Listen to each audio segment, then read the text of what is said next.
We've got the 1010 Wind Storm Desk up and running as the vast majority of us just hunker down at home until the storm passes. We are joined live this morning by Governor Hochul. Thank you so much for being here.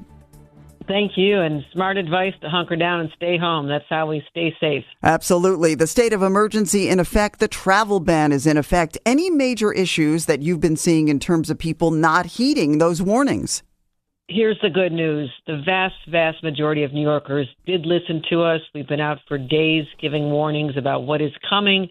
It's the early knowledge. It's the early preparation on our end, as well as local governments and people in their homes, how to be ready for this in case the power goes out or you are stranded. So I think New Yorkers were really smart. They did stay home. They watched the Olympics, hopefully watching the gold medal game yesterday morning, which was thrilling. And I think that's made a huge difference. Our plows have been out all over Long Island and downstate and the Hudson Valley and the city.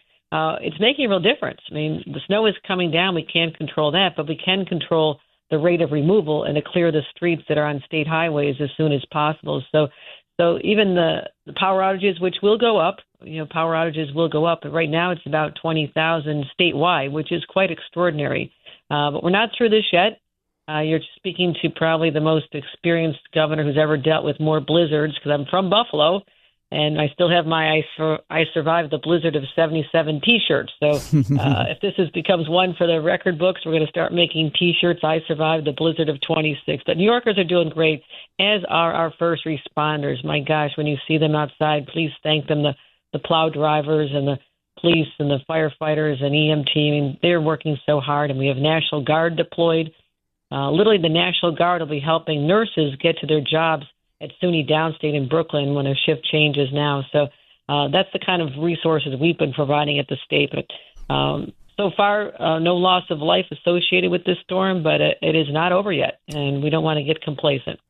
I'm sure you've been in contact with the MTA. How long do we expect the Long Island Railroad to be suspended? And does the MTA anticipate having to shut down the above-ground subway lines or suspend the buses? We are trying so hard not to. We are trying to manage the snow removal simultaneously with keeping these running, the lines running. Long Island Railroad, Janno is watching a huge command center, Janno Lieber. I've seen this. It is vast, and we're going to make sure we do what's right and smart for the protection of our riders. So I think we're still a few hours off from that, but as the storm starts breaking up in the afternoon, no one will be happier to get that line going than we will. And so we just urge a little more patience on that end. So far, not too bad in terms of outages for Con Ed in particular. We have been hearing about more outages on Long Island. Are you worried about extended outages, not getting the repairs done in a timely manner?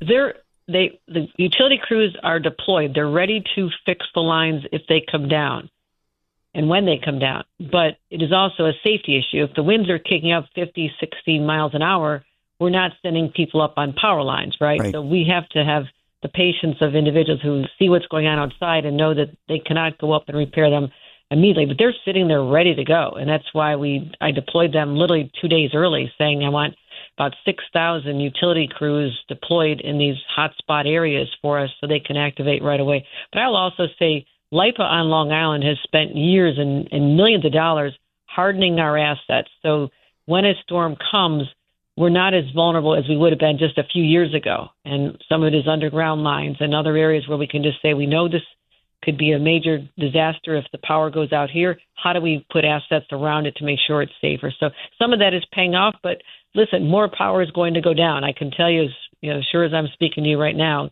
that there will be more power outages. But when you look at the roads, because people listen to our warning and by and large stayed off the roads, it is extraordinary how few accidents we've had in New York. Again, the day is not over.